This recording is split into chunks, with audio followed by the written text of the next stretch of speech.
Pai, nós te agradecemos esse momento. Te agradecemos, Senhor, porque Tu és bom, porque Tu és gracioso. Te agradecemos porque podemos abrir a Tua palavra. Dela, Senhor, ouvirmos, dela temos as respostas para as nossas inquietações, para os nossos dilemas do dia a dia.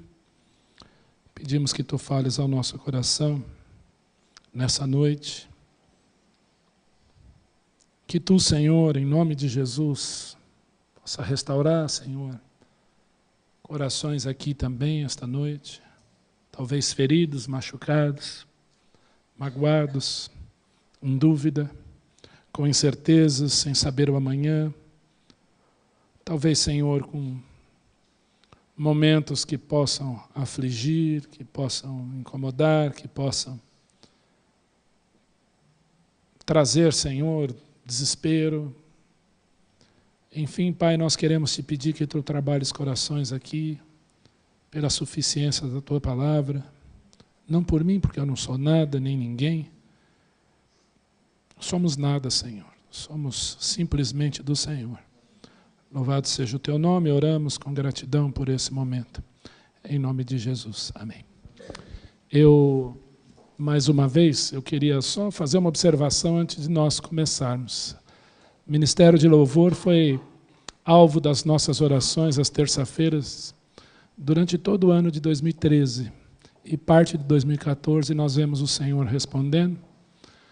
Há 3 grandes bateristas sentados aqui e eu espero que brevemente eu não esteja mais ali, mas aqueles que possam fazê-lo de forma melhor, né, que são bem melhores, possam estar ali. Eu tenho orado, e desses 3, 1 toca e 2 estão voltando. E eu tenho orado para que logo, logo possam estar ali. Essa é a nossa oração. E orem, irmãos. Dos 3 que eu falei, os 3 estão aqui essa noite. E o recado é bem direto mesmo para vocês. Tá bom? Eu espero que logo, logo eu não precise passar vergonha. Porque há muito tempo eu abandonei, não no sentido de não gostar, mas eu abandonei a música, o ministério musical, primeiro por incompetência, apesar de gostar muito. E segundo, porque eu creio que eu sou um pregador do Evangelho. Eu gosto de pregar o Evangelho, ensinar a palavra, porque eu creio que, apesar do ion, esse é o dom que Deus tem me dado, né? E então, por circunstâncias de congregação abrindo, igreja abrindo, eu voltei para o violão, né, cantando aquelas 7, 8 músicas que a gente sempre toca, e lá fazendo alguns sofrerem ali na frente comigo. E é um prazer, é sempre gostoso, mas fica dado esse recado, eu tenho orado por vocês. Só não vou citar o nome, mas os 2 sabem, tá bom? Amém, glória a Deus. Tomem posse da bênção, vocês 2. É isso. E eu fico feliz, né, porque o Senhor tem mandado. E eu espero que, como diz a Escritura, você jamais seja negligente e despreze o dom, o talento que Deus tem te dado. Para mim é responsabilidade, porque Paulo disse, ai de mim se não pregar o Evangelho. Então eu preciso pregar o Evangelho. Eu preciso pregar o Evangelho a tempo e fora de tempo. Quando eu, seja em sala de aula, na igreja, na rua, no ônibus, no metrô, no trânsito, se eu não pregar o Evangelho pelo menos uma vez no meu dia, eu fico bastante incomodado e à noite eu confesso isso ao Senhor como pecado. Ai de mim se não pregar o Evangelho. E não seja negligente ao dom que o Senhor tem te dado. Há pessoas que Deus tem dotado de dons aqui maravilhosos, que você use-o para servir. Amém. Eu queria que você abrisse a sua Bíblia no livro de Apocalipse, no capítulo 3, nós leremos os versículos de 7 a 13. Apocalipse 3, de 7 a 13.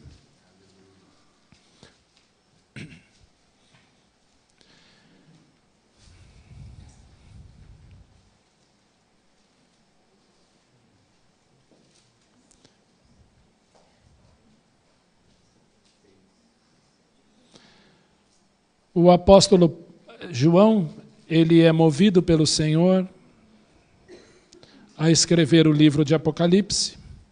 João é o chamado discípulo amado, aquele que na ceia se reclina sobre o peito de Jesus, e ali então nós vemos o apóstolo João estando numa posição privilegiada ao lado do mestre, e João é chamado do discípulo aquele a quem Jesus ama, ou discípulo amado, ou o apóstolo do amor. E João é levantado pelo Senhor a escrever as 7 igrejas na Ásia, e os nomes das igrejas são Éfeso, Esmirna, Pérgamo, Tiatira, Sardes, Filadélfia e Laodiceia. São 7 igrejas, são 7 momentos da história da igreja, 7 momentos em que o Senhor fala às igrejas, e eu creio que nós vivemos, se nós olharmos do ponto de vista cronológico, 2 momentos da igreja. O momento chamado Laodiceia, onde a apostasia, a heresia, o erro, o pecado entra dentro da igreja de sola, mas também um remanescente chamado Filadélfia. E é sobre Filadélfia que eu queria falar essa noite com os irmãos. Filadélfia quer dizer o amor dos irmãos. Então, o Senhor Jesus move João a escrever as 7 igrejas, dando mensagem a essas igrejas. E algumas mensagens muito duras, algumas mensagens de elogio, de incentivo, mas a mensagem dada à igreja em Filadélfia eu queria ler com os irmãos e trazendo a nós algumas reflexões e algumas responsabilidades. A IPBI é uma igreja conhecida pelo seu acolhimento. Todo mundo que aqui chega fala: pastor, eu gostei da maneira que eu fui acolhido. E eu fico, de certa maneira, preocupado, porque não basta acolher bem, mas a igreja tem que acolher, receber, a igreja tem que acompanhar, a igreja tem que orar, e a igreja precisa se envolver não só com a vida da igreja, mas com a vida uns dos outros, porque é para isso que o Senhor nos chamou, para vivermos o Evangelho e o Evangelho de Jesus. Se existe um lugar onde é ótimo você exercitar dons, é a igreja. É a igreja. Na igreja nós exercitamos os nossos dons. E assim, quando nós começamos a exercitar os nossos dons, nós exercitamos também uma coisa que são totalmente opostas aos dons: os nossos defeitos, os nossos desvios de caráter, as nossas mazelas, cedo ou tarde elas se sobressaem.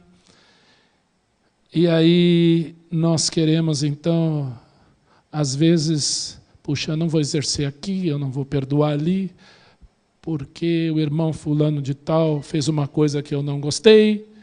E se existe um lugar bom para você exercitar dons e defeitos, é esse lugar onde você está. E eu queria então falar sobre Filadélfia, mas trazer uma lição de Filadélfia, do amor dos irmãos, que essa carta de João a esta igreja diz, mas para nosso exercício aqui essa noite. Filadélfia. Apocalipse 3,7 diz assim: ao anjo da igreja do amor dos irmãos, ou Filadélfia, escreve. Quem escreve, então, essa carta é o Senhor, através de João, ao anjo, ou seja, ao responsável, ao mensageiro, ao líder da igreja em Filadélfia. Quem fala? Essas coisas diz o santo, o verdadeiro, aquele que tem a chave de Davi. Essa chave de Davi, nós vamos ver no capítulo 4, no capítulo 5 de Apocalipse, que quem é digno de abrir é só uma pessoa, que abre e ninguém fechará, e que fecha e ninguém abre. Quem tem a chave de Davi, se você continuar lendo o texto, nos capítulos seguintes, você verá que essa pessoa é o Senhor Jesus Cristo. O Senhor Jesus Cristo é chamado de o Santo, e aquele que tem a chave de Davi, que abre e ninguém fechará. O Senhor Jesus é aquele que abre portas que ninguém fecha, e que fecha portas que ninguém abre. O apóstolo Paulo viveu isso muito de perto, quando ele tentou pregar num lugar e o Senhor fechou a porta para ele e disse, aqui não, você vai pregar lá. E lá o Senhor abriu a porta, a palavra para Paulo, e ele evangelizou como ninguém, falou o amor de Jesus como ninguém, e muitos nessas cidades onde Paulo pregou conheceram o Senhor Jesus Cristo e se prostraram diante dele. Quantas vezes nós queremos cavar oportunidades, abrir portas, enfiar os 2 pés na porta, e o Senhor está falando para você, aqui não, quem abre porta sou eu. Quem abre a oportunidade de você pregar em tal lugar é o Senhor. Quem abre portas para você exercer o seu dom na igreja é o Senhor. Quem abre portas de emprego é o Senhor. Quem abre oportunidades é o Senhor. E quem fecha igualmente é o Senhor. Nós precisamos sempre depender dele, da obra dele, do abrir e fechar dele. E ele vai dizer então àquela igreja, conhecida pelo seu amor, conheço as tuas obras. PBI, o Senhor conhece as obras. Longe de mim querer chamar PBI de Filadélfia, mas eu seria louco, seria hipócrita se eu não desejasse isso para a IPBI. A IPBI precisa ser Filadélfia o tempo inteiro. Uma igreja que ama. Uma igreja que ama incondicionalmente. E não é fácil amar. Se fosse fácil amar, o Senhor não daria uma ordem para o marido. Marido, amai a vossa esposa, como Cristo amou a igreja e a si mesmo se entregou por ela, para que a santificasse por meio da lavagem de água pela palavra, para apresentá-la santa, sem ruga ou coisa alguma. Conheço as tuas obras. Eis que tenho posto diante de ti uma porta aberta, a qual ninguém pode fechar. O Senhor tem colocado porta aberta para a igreja evangélica brasileira pregar.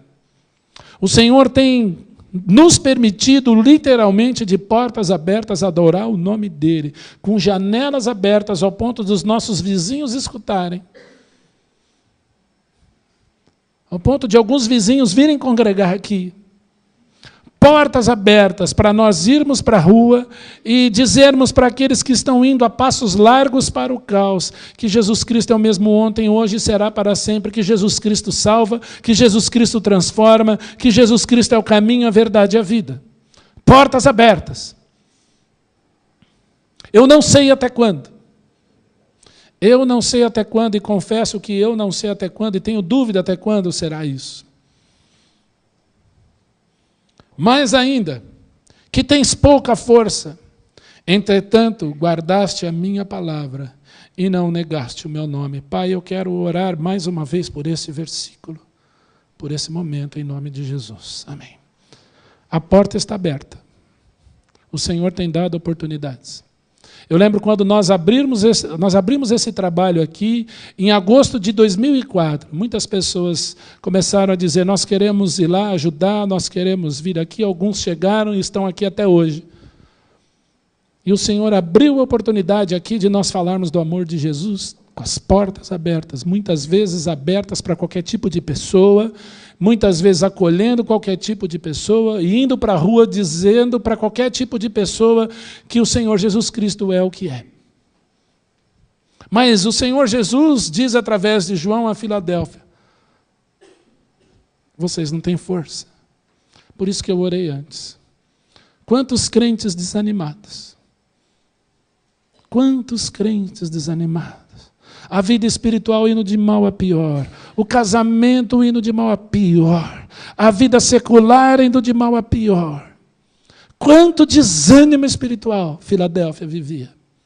Mas era uma igreja que conhecia a palavra, que guardava a palavra e que jamais negava o nome de Jesus. Eu quero dizer uma coisa para vocês essa noite. O Senhor Jesus quer você amoroso, mas quer você forte se você conhece a palavra de Deus. Temos vivido uma geração de pessoas fracas espiritualmente. E o Senhor Jesus não mascarou que isso seria assim. Quantas pessoas eu atendo no gabinete pastoral com crises terríveis, e quando nós começamos a conversar, nós vemos que um dos 3 pilares da fé está abalado. A vida de congregar, ou a vida de ler a Bíblia, ou a vida de oração. E esses 3 pilares andam juntos e eles sustentam a vida cristã. Como você está de leitura da Bíblia? Ah, fraco, pastor, eu não leio muito não. E a oração? Ah, eu oro, ela ora de lá, eu oro de cá. A gente não ora junto não. Mas tem que orar. Ah, mas Deus sabe que... Mas tem que orar, minha irmã, meu irmão. Vocês precisam orar. A vida do crente é oração, e crente caminha de joelho, não é em pé não. E que hora quer ter força? Estou desanimado, não desanime. O Senhor Jesus Cristo virá e Ele abriu uma porta diante de você para você pregar o Evangelho em todo e qualquer lugar. Jesus colocou você na empresa para você ser luz lá, Jesus Cristo colocou você na escola para você ser luz lá, Jesus Cristo coloca você dentro do ônibus para você abençoar o ônibus. Jesus Cristo coloca você num restaurante para almoçar com o irmão, para você orar com o seu irmão naquele restaurante, para que aquele lugar seja abençoado, o seu dono, aqueles que ali estão comendo e não estão percebendo, mas há 2 embaixadores de Cristo, do reino celestial ali. Ah, não, tenho vergonha de orar em restaurante. Começa a orar em restaurante. Vai lá comer esfirra lá naquele lugar árabe lá. Fala, ora. Senhor, abençoa essas pessoas que estão comendo aqui. Eu sou embaixador de Cristo aqui. Entra naquele metrô, aquele vagão cheio, pessoas te comprimindo. Você diga, Senhor Jesus, quantas pessoas. Por trás de um par de olhos tem uma história, Senhor. Tenta imaginar aquela pessoa, como é que foi o dia dela, como é que ela trabalhou ali. Essa semana, não lembro se foi essa semana, a semana passada, a imprensa e a internet também acabou mostrando 2 mulheres discutindo num vagão, eu não lembro se era ônibus, se era metrô, por conta dessa greve que houve aí. E as pessoas ali discutindo, jogando as suas frustrações, os seus problemas, as suas neuras, as suas mazelas, os seus infortúnios, as suas dificuldades, como se a outra tivesse um reservatório para engolir aquilo tudo e levar aquilo tudo, e disputando ali quem era mais forte, quem tinha razão. Eu lembro uma vez que eu estava no metrô e de repente, do nada, uma mulher começou a bater num homem. Porque ela cismou que o homem estava fazendo algum tipo de assédio. E eu lembro que o homem, coitadinho, estava lendo jornal. Ele falou, a senhora é louca, a senhora precisa se tratar. Não, fale comigo, começaram a gritar. E aquela turma do deixa disso, leva para lá, empurra para cá. Eu fico pensando, que mundo é esse? O que está por trás daquele par de olhos? Quando você passa, às vezes, num farol e vê 2 pessoas brigando no trânsito, pare e ore por elas, elas precisam de Jesus. Nessa situação do trem, ore, Senhor, eles precisam de Jesus. Quanta frustração, quanto problema, quanto dilema, quanta dificuldade. Como o povo brasileiro sofre. O povo brasileiro agora vai ver Copa, vai para a rua comemorar, mas está sofrendo, está doendo. E nós não oramos. A porta está escancarada. Jesus Cristo disse há milhares de anos atrás, os campos estão brancos. Os campos estão brancos. E Ele, Jesus, suplica, então vocês, discípulos, roguem ao Senhor da seara, que mandem trabalhadores para a seara. Porque os campos branquejam, as pessoas estão sedentas. Quando aquela pessoa te agride, lá no fundo ela está te pedindo socorro. Quando aquela pessoa está falando de você, está apontando os dedos para você, olhe para aquele par de olhos e diga, Senhor, eles precisam de Ti. Eles precisam de Jesus e que eu tenha oportunidade de falar, porque a porta está aberta. Os campos branquejam. E é o Senhor Jesus que fala através de João, há uma porta aberta. Não é tempo de desânimo, não. Não é tempo de dar tempo. Não é tempo de preguiça espiritual. É tempo de olhar para Jesus e dizer, eu vou, Senhor, eu vou. Eis-me aqui. Fala que o teu servo ouve. E eu vou. Para onde eu vou, eu vou. Versículo 9: eis que farei que alguns dos que são da sinagoga de Satanás, desses que a si mesmos se declaram judeus, e não são, mas mentem, eis que os farei vir a prostrar-se aos meus pés e conhecer que eu te amei. Já no tempo, lá dos apóstolos, pessoas se fingiam judeus. Hoje em dia, então,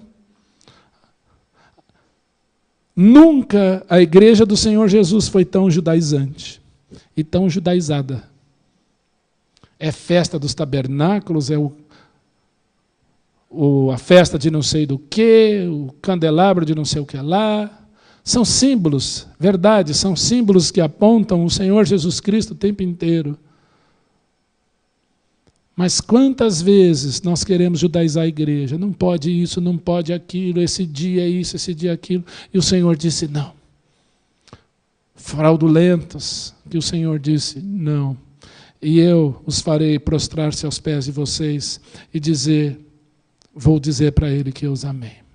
Versículo 10, porque guardaste a palavra da minha perseverança, também eu te guardarei da hora da provação.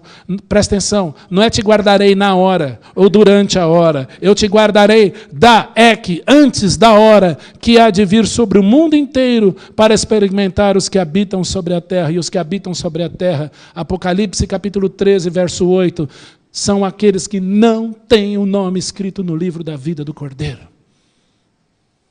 Apocalipse 3, 10. Compare com Apocalipse 13, 8. Há de chegar o momento em que o Senhor vai falar: igreja, vem para cá. Deixa eu dizer uma coisa para vocês, gente. Nós, como crentes, precisamos sim exercer cidadania. Nós precisamos ser cidadãos aqui. Nós precisamos fazer diferença aqui. Precisamos orar pelas nossas autoridades, sim. Seja lá quem estiver lá. A Bíblia manda nós orarmos. O apóstolo Paulo, quando escreve isso, passou só por Nero e Calígula como governantes do seu tempo. E ele mandou nós orarmos. Então, apesar de quem está lá, quem estiver lá, ou se vier outro, ore, para que tenhamos dias de paz. Mas não se iludam, tempos difíceis virão. Se está ruim, pode piorar. E a Bíblia diz que assim será. Os homens serão cada vez mais egoístas, cada vez mais amantes de si mesmos. Eu lembro a primeira vez que eu vi um selfie. Eu falei assim, olha a Bíblia se cumprindo. Selfie. Amantes de si mesmo. Pá! E tira aquilo e mostra. Isso é bíblico, gente. Não é que todo mundo que tirou uma foto de si, mostrou, é amante de si mesmo. Mas é cada vez mais, cada vez mais, cada vez mais. Já o nome já mostra. Ego. Adoração do eu, do eu, do eu, do eu, do eu, do eu. Disputa uma vaga no shopping center lotado. E aí você espera a sua vez, vai na mão certa, vai vir alguém pela contramão do lado de lá, vai pegar a vaguinha, que você orou por ela. Egoísta. Você está numa fila enorme do pão, ou de uma lanchonete, vem alguém, compra para mim, são só 10 pãezinhos. Egoístas. Amantes de si mesmos, avarentos, idólatras. Amantes dos prazeres, muito mais amantes dos prazeres do que amigos de Deus, ao ponto de renegarem o Senhor. Estamos vivendo dias assim, em que a humanidade está assim cada vez mais. E no Brasil, que nós não temos quase crivo ético nenhum, está cada vez pior. Olha o que está acontecendo com a família brasileira. Está cada vez mais difícil ministrar às famílias brasileiras. Vivemos uma época de sexualidade deturpada, casamento descartável. Filhos desobedientes aos pais, que mandam nos pais, que matam os pais, pais que matam os filhos. Que mundo é esse? E Cristo te chamou para pregar, porque vai chegar uma hora que essa porta vai fechar, Deus vai fechar a porta da arca e vai falar, chega, igreja de Cristo verdadeira, vem para cá. E o mundo experimentará uma tribulação como nunca houve na história, está escrito. Talvez você não creia nisso, mas está escrito. E a hora que o arrebatamento ocorrer, você vai tomar um susto. E olha, e não é que eu fui arrebatado mesmo? Dê glória a Deus. Porque, ai de você se você ficasse aqui, você ia ver. Eu não vou, eu não quero. Eu encontrarei o meu Senhor. Apresentarei as minhas obras para o meu Senhor. Se são modestas coroas, glória a Deus, eu quero apresentá-lo ao meu Jesus e dizer, Senhor, são tuas. Apesar de mim, são tuas. E ele há de vir a esse mundo com poder e glória, e todo olho o verá. Todo olho o verá. Até mesmo aqueles que o traspassaram. Todo olho o verá. O que torna Jesus tão diferente. O que torna o Senhor Jesus Cristo tão peculiar.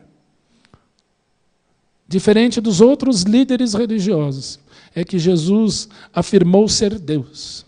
Jesus foi adorado como Deus.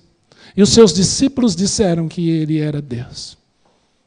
Que Jesus Cristo morreu numa cruz, cumprindo 300 profecias messiânicas do Antigo Testamento, escrito 1000, 2000, 700, 500, 600 anos antes dele. E ele cumpre todas, literalmente, sem falhar uma sequer. E ele disse que voltaria. E todos os livros da Bíblia falam dele. Isso torna Jesus diferente. E uma vez Jesus Cristo afirmou, eu sou o caminho e a verdade e a vida. Ou isto é mentira, estamos perdendo nosso tempo aqui. Ou isto é verdade, eu preciso me posicionar. E é tempo da igreja de Cristo que ama ser forte. Ser forte. Porque o Senhor Jesus vai voltar. Tem dúvida? Lê o verso 11. Venho sem demora. Eu venho sem demora.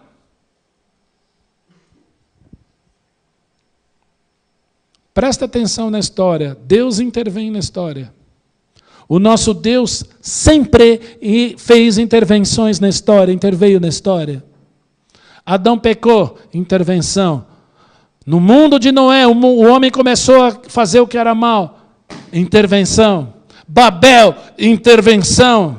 Povo de Israel no Egito, intervenção. Sodoma e Gomorra, intervenção de Deus. Israel peca, o Senhor intervém, eles vão para cativeiro, lá eles se humilham, o Senhor intervém, eles voltam, eles se prostram diante de outros deuses, o Senhor intervém, eles vão para cativeiro de novo, lá eles se humilham, o Senhor os traz de volta. Período interbíblico, entre Malaquias e Mateus, quase 400 anos de silêncio. O Senhor intervém com a vinda do Senhor Jesus Cristo. E da vinda de Jesus Cristo até hoje, nós temos só, grifa aí, só, 2014 anos, que o Senhor não intervém. E por um Deus que, para Ele, um dia é como 1000 anos, como um dia 2000 anos, é como um vento, é como nada que se foi. Deus há de intervir na história de novo, nas rédeas da humanidade de novo, porque Ele é Senhor, porque Ele é Deus. Ele sustenta esse universo e nada foge ao controle das suas mãos. Por isso Ele diz, venho sem demora. O túmulo em Jerusalém está vazio, nunca acharão uma ossada do Senhor Jesus Cristo, porque Ele está vivo. Nós vimos hoje aqui de manhã pessoas que contaram milagre de que Jesus fez na vida deles. E o maior milagre é a salvação em Jesus Cristo. O nosso Deus salva hoje. Ele intervém hoje. Por isso Ele diz, venho sem demora. Então, queridos, conserve o que tens, para que ninguém tome a tua coroa. E ao vencedor, falo-ei coluna do santuário do meu Deus, e daí jamais sairá. Gravarei também sobre ele o nome do meu Deus e o nome da cidade do meu Deus, que é a Nova Jerusalém que desce do céu, vinda da parte do meu Deus, e o meu novo nome. Aquele lugar era um lugar conhecido por terremotos. E onde tem terremoto, tudo desaba, tudo cai. E o Senhor disse ao vencedor, eu falo-ei, coluna no templo do santuário do meu Deus. que ninguém abalará. Você quer ser coluna? Ou você quer ser uma molinha ponhonhon, que ora está para um lado, ora está para o outro? A Bíblia chama isso de pessoas de ânimo dobre. Ora está para um lado, ora para o outro, levado para todos os lados, com todo o vento de doutrina. Sexta-feira eu fui convidado para pregar num lugar e eu ouvi de tudo. Pessoas que caíam, pessoas que riam, pessoas que choravam, pessoas que falavam, que estrebuchavam. Falei, Jesus, misericórdia, eu tenho que pregar para essa gente. O que eu estou fazendo aqui, Jesus? Falei, vocês são crianças, vocês precisam ler a Bíblia, vocês precisam conhecer Jesus, porque Jesus não derruba ninguém, Jesus põe para cima. Jesus põe para cima todo aquele que invocar o nome dele, e mais para cima. A não ser que você queira ficar prostrado. Ficar no quarto, trancado, no escuro, não é coisa do Senhor. Ficar desanimado não é coisa do Senhor. Se você está desanimado, ore. O desânimo vem do diabo. E é muito fácil nós nos desanimarmos, é muito fácil nós nos prostrarmos e querermos ficar amuados. Hoje não, hoje eu não vou orar não, hoje eu não vou ler a Bíblia não, hoje eu não quero ver ninguém, hoje eu quero ficar em casa, hoje eu não quero trabalhar, hoje eu não quero viver. Isso não é do Senhor. O Senhor falou ao contrário. Ide por todo mundo e pregai o Evangelho a toda criatura. O poder se aperfeiçoa na fraqueza, como disse Paulo, quando eu sou fraco, aí é que eu sou forte. Quer viver isso? Você quer viver isso? Você deseja viver isso? Ah, pastor, eu não estou muito afim, não. Então dê um passo de fé e fala, eu quero.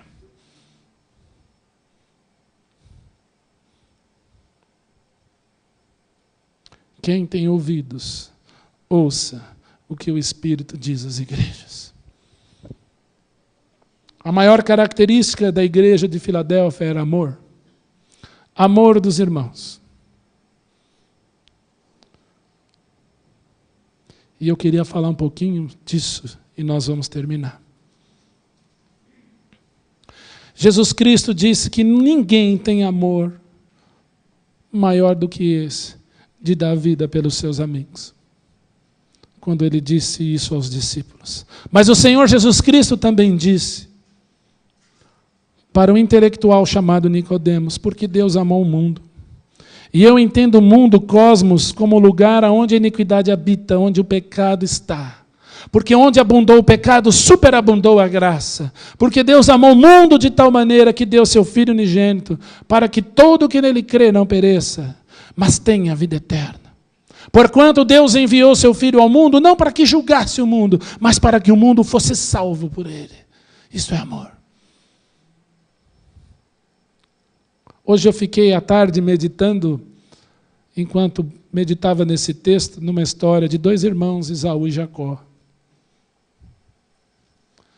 Quando Jacó nasceu, gêmeo ao seu irmão, o seu irmão é tirado e ele vem com a mãozinha no pé do irmão, nascem os dois, blum, de uma vez só, e um puxando o pé do outro. Jacó puxando o pé de Esaú. Esaú era todo peludo, ganha o nome de Esaú, peludo. Eu fico imaginando como esse menino não devia ser peludo, porque já nasceu Esaú. E o outro, liso, ganha o nome de Jacó, porque segurava a mão do irmãozinho e ganha o nome de Jacó, que quer dizer malandro, usurpador. E crescem os meninos. Esaú, queridinho do papai, homem da caça, do campo. Talvez ele era tão peludo que os animais achavam que ele era mais um, eu não sei. Mas ele era um exímio caçador. E além de exímio caçador, um exímio cozinheiro de caça. Porque ele preparava a sua caça, o pai se deleitava. Esse meu filho não só caça bem, mas como faz uma caça, prepara um cozido como ninguém. Jacó era do lar. Pacato. Ficava ali com a mamãe. Eu fico imaginando lá a Rebeca fazendo comida e Jacó só olhando. O cheiro tá bom, mãe. Ô, mamãe, que comida boa, mamãe. E Jacó só ficava ali, tramando, 24 horas pensando, meu irmão está caçando. E a minha mãe disse que quando eu nasci, Deus falou para ela que o mais velho, Esaú, seria meu servo. Deixa Esaú vacilar, eu vou roubar esse direito de primogenitura para mim. Eu sou gêmeo, eu tenho direito, o Senhor falou com a mamãe. E Jacó era o preferido da mamãe. Passou-se o tempo, vem Esaú cansado, não achou caça nenhuma, talvez os bichos tenham ficado com medo dele, eu não sei, fugiram todos, e ele vem cansado, morrendo de cansaço. Esaú tinha feito aquele cozidinho, aquela comidinha sem vergonha. Eu não vou... O que eu falei? Jacó. Eles eram gêmeos. Fez lá um cozidinho, aquele macarrãozinho instantâneo, aquele cozidinho vermelho. E aí, então, Esaú chega para ele. Me dá essa comida aí que eu estou morrendo de fome. Não. Me dá essa comida, eu estou morrendo de fome. Só se você me der o seu direito de primogenitura, a bênção do nosso pai. E aí ele pensa, minha mãe disse que seria assim.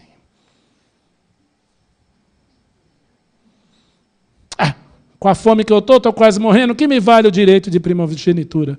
E ele vai lá e come aquilo. E a Bíblia diz assim, e assim desprezou Esaú o direito da primogenitura. Chega a hora do pai dar a bênção, porque Isaac já estava bem velho. Na hora de dar a bênção, ele chega para Esaú e diz, vai, meu filho, buscar uma caça para mim, que eu vou morrer dentro de alguns dias. Mas a palavra final não é de Isaac. Isaac vai viver muitos anos ainda, ele vai morrer com 180 anos. E vai preparar uma caça para mim, meu filho, eu já não enxergo direito, eu estou morrendo e eu quero te abençoar. Rebeca escutou. Vai então, faz um cozido de uma caça saborosa, enquanto Esaú está lá no mato procurando essa caça. Chega para Jacó e diz, eu vou colocar uns pelos de cabra no seu braço para você se parecer com seu irmão. Daí eu me presumo como Esaú era peludo, que pôs pelo de cabra no braço. Tony Ramos devia morrer de inveja, gente. E aí, então, nós vemos lá que Jacó chega e diz, pai, achei a caça. Mas já, achei. Mas a voz é de Jacó. Chega aqui pertinho, passa a mão. Mas é Esaú. E profere bênçãos para Jacó. Como se Jacó fosse Esaú. E Jacó recebe toda aquela bênção do pai. A bênção da herança da terra, a bênção da herança messiânica, a bênção que ele, assim como foi Abraão, Isaac, agora Jacó seria pai de muitas nações. Chega Esaú. Esaú, então, chega, quer a bênção do pai, e o pai diz para ele, agora não tem bênção para você, toda a bênção foi para o seu irmão Jacó. Mas, pai, não sobrou nenhuma bênção para mim? E a bênção que Isaac dá para Esaú é só dificuldade, dificuldade, dificuldade, dificuldade, mas no finzinho da bênção ele diz, um dia você sacudirá a cerviz. Um dia você vai ficar livre disso. Esaú então vai habitar em lugares áridos, em lugares não férteis. Mas quando ele chega e sabe que o irmão recebeu a bênção do pai, ele pensa bem alto, deixa meu pai morrer e passar o dia do luto dele, eu vou matar Jacó, eu vou tirar a vida dele. Um irmão querendo matar o outro irmão. Eu fico pensando, por que esse texto está na Bíblia? Porque dentro da igreja não existe isso. Ninguém aqui quer matar ninguém, né? Ninguém aqui quer matar ninguém. Vou matar você. Odeio aquele irmão. Eu tenho ódio daquele irmão. Precisamos orar. Precisamos orar. Jacó então vai para a casa de Labão, seu sogro, encontra alguém mais malandro que ele ainda. Ali ele passa poucas e boas, mas o Senhor é com ele, e ele se enriquece, ali ele é abençoado. Vai chegar um dia em que ele, suas mulheres, seus filhos têm que ir embora, ele faz aliança com o sogro, eu já estou aqui há muitos anos, há décadas que eu estou aqui, eu quero ir embora. E ele vai embora. Só que ele fica sabendo que Esaú, aquele a quem ele enganou, aquele a quem roubou a bênção, está ali por perto. E Jacó teme sobremaneira, ao ponto de lutar com Deus e fala assim, olha, meu irmão está aqui, se você não me abençoar, não te deixo ir embora. Você tem que me abençoar. E logra mercê, e chora, e quer lutar com Deus, e está cheio de gente querendo lutar com Deus, o Senhor faz só assim, ó, tim, na junta da articulação da coxa, e Jacó vai mancar para o resto da vida. E vai mudar de nome. Você quer lutar com Deus? Então agora você não vai se chamar mais Jacó malandro. Você vai se chamar Israel, porque você lutou com Deus e prevaleceu. Sabe por que você prevaleceu? Porque eu toquei em você. Não é porque você é mais forte. Eu sou. Por que perguntas pelo meu nome? E o abençoou ali. Jacó, então, manda presentes. Ele fica sabendo que o bando de Esaú está vindo. E ele começa a mandar presentes, manda camelos, manda bois, manda ouro, manda tudo que ele tem. E chega o momento que Esaú está vindo. Anos que não se viam, muitos anos. E Jacó vai se humilhando diante desse irmão que ele traiu. Ele se prostra 7 vezes diante do seu irmão. Até que ele tem que encontrar o irmão. E quando ele encontra o irmão, ele diz, quem são essas pessoas? Que são essas coisas que você mandou para mim? Se eu sou digno da sua presença, então isso já basta. A Bíblia diz que Esaú corre para o irmão, se lança ao pescoço de Jacó e os dois choram ali. Reconciliação. Sabe o que é Filadélfia? É uma igreja que viveu o que esses irmãos viveram. Perdão. Talvez essa noite você precisa perdoar alguém. O amor de Deus é caracterizado por uma palavra, e essa palavra é perdão. Porque Deus amou o mundo de tal maneira que deu seu Filho unigênito, para que todo que nele crê não pereça, mas tenha vida eterna. Perdão. O Filho do homem veio buscar e salvar aquele que estava perdido. Perdão. Assim como Deus em Cristo vos perdoou, assim também perdoai vós. É uma igreja de perdão. Eu não sei se você tem mágoa. Eu sempre digo que coração de pastor não é de pedra. Há muitas pessoas que já me entristeceram, algumas ainda entristecem. E o que eu faço é orar pela fé. Porque um dia nos céus riremos juntos, estaremos juntos. E nos amaremos com toda a intensidade. Eu queria, assim como Jacó e Esaú se reconciliaram, se perdoaram.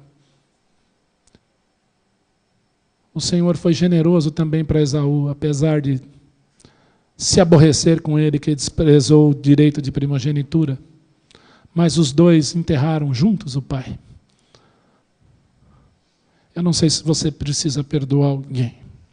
A palavra é perdão. Perdão. Queria que você fechasse os seus olhos. Lembrasse o que é o amor de Jesus. O que é o amor, Filadélfia, o amor dos irmãos. Jesus veio te trazer um perdão tão grande. Eu não sei se você essa noite precisa perdoar. Talvez você precisa perdoar alguém que te machucou lá atrás. Você nunca orou perdoando. E o perdão libera a adoração perfeita. O perdão faz com que toda raiz de amargura seja arrancada, quebrada, despedaçada. O perdão faz com que você durma. O perdão não está no ofensor, mas está no ofendido.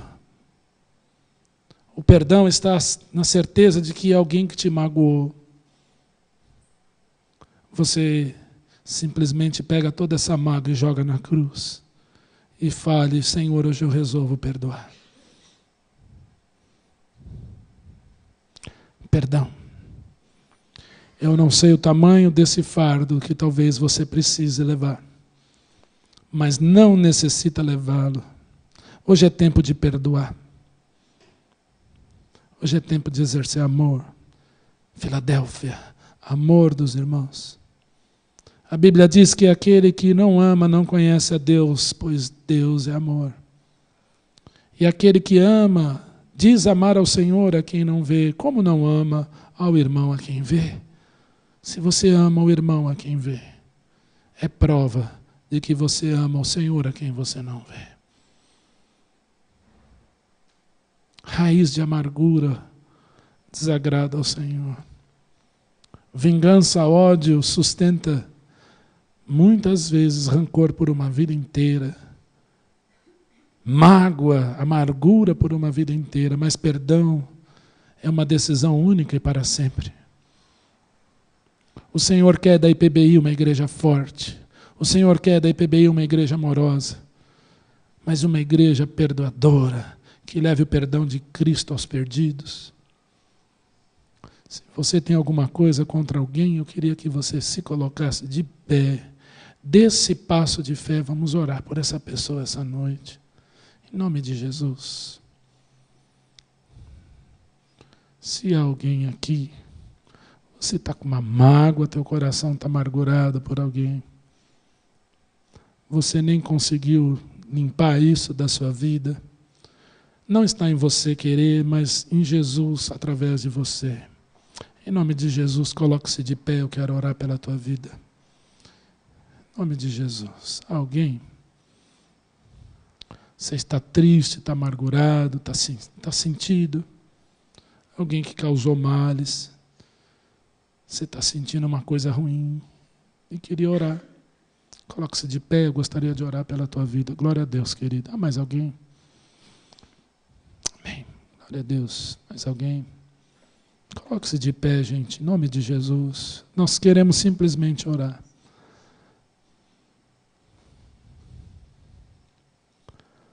Pai, eis aqui diante de Ti pessoas, talvez com coração, com dificuldade de exercer perdão. Em nome de Jesus, Pai, nós queremos Te pedir que esse passo que é dado agora seja por fé, não por querer, mas por fé, por crer que o Senhor é aquele que perdoa. Em nome de Jesus, Pai, coloco a vida dessas pessoas nas Tuas mãos, pedindo a Tua paz, pedindo a Tua direção, pedindo, ó Pai, em nome de Jesus, que trabalhe esses corações, que Tu trabalhes a vida, o coração de cada um. Em nome de Jesus, Pai, não sejam, Senhor, tomados por nenhum sentimento, a não ser fé e crer que esse é o melhor passo a ser dado nesse instante. Pai, que o Senhor possa limpar toda lágrima, limpar toda amargura, toda raiz agora, Senhor, seja arrancada, desterrada, e que a paz de Jesus seja abundante nessas vidas, Senhor. Se há alguém aqui, Senhor, carente, alguém ainda triste, alguém num processo de restauração, que Tu faça, Senhor, essa pessoa também limpar isso, trazendo, Senhor, a Tua paz. Assim eu oro, pedindo, Senhor, por esses irmãos, no nome de Jesus. Amém, Senhor. Amém. Pode sentar. Pai, nós, ainda na Tua presença, oramos pela nossa igreja, pedindo a Tua força para ela, pedindo amor, pedindo que seja uma igreja vibrante, que guarde a palavra. Assim como o Senhor instruiu aos jovens, jovens eu vos escrevo, porque a palavra de Deus está em vós, porque sois fortes e tendes vencido o maligno. É oração por essa igreja, porque essa é uma igreja jovem. Em nome de Jesus. Amém.